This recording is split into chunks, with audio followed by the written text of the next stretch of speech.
नमो अरहंताणम नमो अरहंताणम नमो अरहंताणम। पोषण, अपोषण और कुपोषण भोजन की 3 अवस्थाएं बन जाती हैं।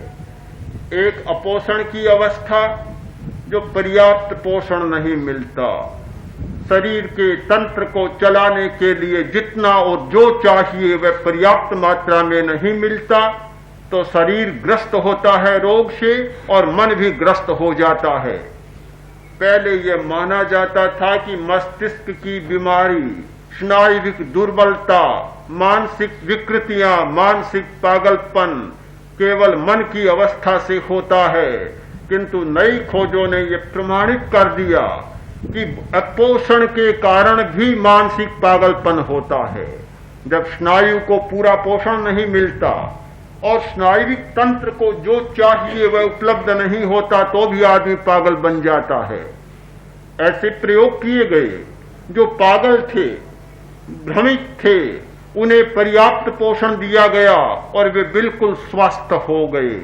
इसलिए आज किसी भी बीमारी की चिकित्सा केवल मन के आधार पर या केवल शरीर के आधार पर नहीं की जाती, किंतु मनोकायिक चिकित्सा की जाती है।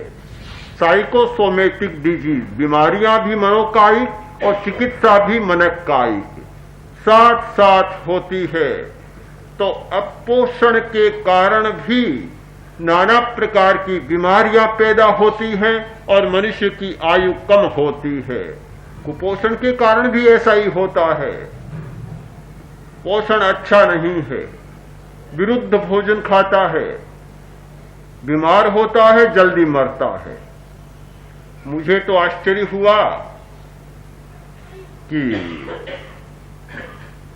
कल ही जैसे मैंने चर्चा की, ये WHO की जो रिपोर्ट देखी, तो उसमें इस विषय को भी लिया गया है कि अहित भोजन नहीं करना चाहिए। आयुर्वेद की तो बहुत पुरानी मान्यता है, बहुत पुरानी मान्यता, किंतु आज के इस एलोपैथी के युग में ये बातें छूटती जा रही थी, किंतु अब फिर ध्यान जा रहा है कि अहितकर भोजन नहीं, विरुद्ध भोजन नहीं होना चाहिए। जैसे उसमें बताया गया कि खरबूजा और शहद साथ में नहीं खाना चाहिए, जहर हो जाता है या पाचन ठीक नहीं होता। आम और चीनी साथ में नहीं खानी चाहिए, यहां तो अमरस यही बनता है, चीनी डाले बिना तो अमरस ही नहीं बनता। पात कैसे बने, चीनी डाले बिना पात नहीं बनता।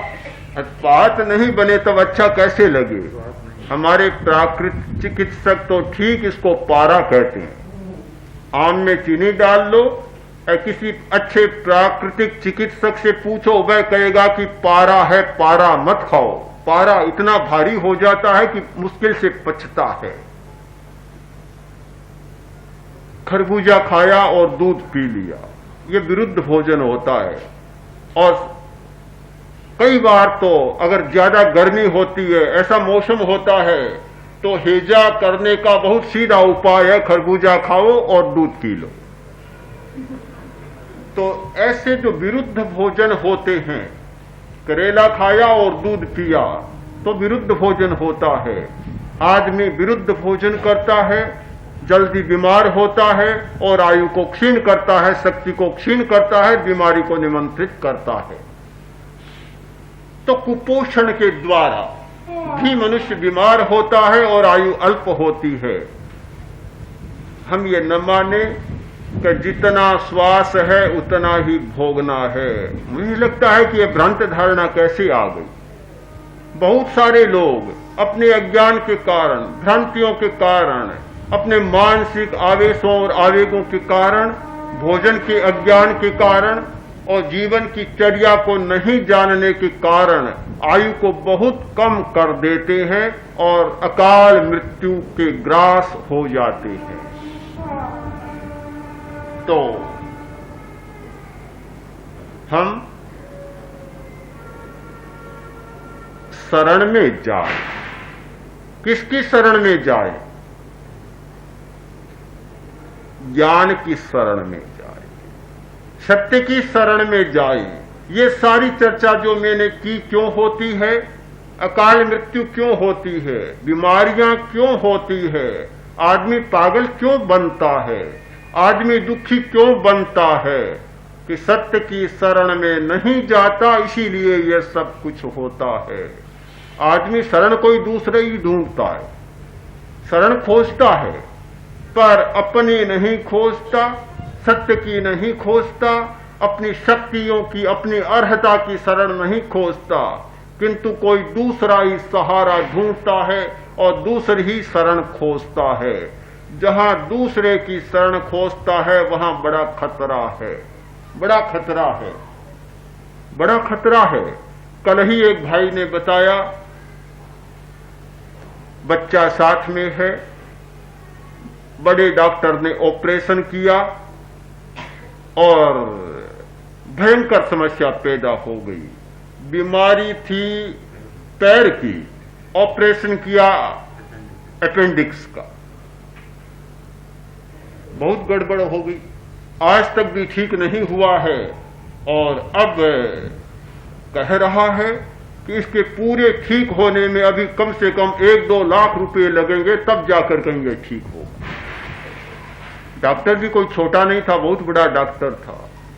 बड़े डॉक्टर की शरण में जाने में भी खतरा हो जाता, खतरा है, क्योंकि जहां दूसरे की शरण है वहां निश्चित ही खतरा भरा हुआ है, चाहे कोई हो, बड़ा हो चाहे छोटा हो। मुझे एक कहानी याद आ रही है। बच्चा था, बुखार हो गई, कई दिनों से ज्वर चल रहा था, वैद्य ने खाने की मनाही कर दी। सूखी रोटी, दाल और दूध खाने को मिलता था, आखिर छोटा बच्चा था, दूसरे बच्चे सब मिठाइयां भी खाते हैं और कुछ भी खाते हैं, उसे कुछ नहीं मिलता। एक दिन बहुत रोने लग गया, बहुत रोने लग गया कि मिठाई खाऊंगा। पिता के पास गया, पिता ने कहा नहीं, ज्वर है, मिठाई नहीं दूंगा। बहन के पास गया, बहन ने भी इनकार कर दिया, सबने इनकार कर दिया। आखिर मां की शरण में गया कि मां की ममता को भी देखूं कि मां तो जरूर देगी। मां के पास जाकर गिड़गिड़ाया, रोया और कहा मां मिठाई चाहिए, मिठाई खाऊंगा, मिठाई खाऊंगा। आखिर मां का मन था, ममता थी, ममता जाग गई, मोह जाग गया, सत्य को भुला दिया। मां ने सोचा क्या फर्क पड़ता है, बुखार बहुत दिनों से चल रहा है और मिठाई बच्चा है, हट कर रहा है, तो एक लड्डू दे दूं तो क्या फर्क पड़ेगा। मोह ने काम किया, बच्चे को खाने को लड्डू दे दिया, खाया और खाते ही ज्वर इतना भयंकर हुआ कि बच्चा मर गया। ज्वर विषम हो गया और बच्चा मर गया। मां की शरण में भी खतरा हो जाता है। जहां भी दूसरे की शरण है, जहां कोई व्यवधान आ गया, अपने से हटकर व्यक्ति दूसरे के पास चला गया, तो खतरे की संभावना को अस्वीकार नहीं किया जा सकता। मैं ये नहीं कहना चाहता कि दूसरे की शरण कोई न ले, क्योंकि सामाजिक संबंधों को तोड़ने की बात मैं आपसे नहीं कह सकता, सामाजिक सहारों को तोड़ने की बात मैं आपसे नहीं कह सकता। मैं बिल्कुल आपको असहाय, अत्राण और अशरण होने की बात नहीं कह सकता, किंतु इस सच्चाई को कहे बिना भी नहीं रह सकता कि जहां हम शरण मानते हैं वह शरण हो भी सकता है और नहीं भी हो सकता। हम ये मानकर न चलें कि यह शरण ही होगा। अगर ये अशरण को शरण मान ही लेते हैं और हम निश्चित मानकर चलते हैं कि यह शरण ही होगा, तो हमारी बहुत बड़ी भ्रांति हो जाती है।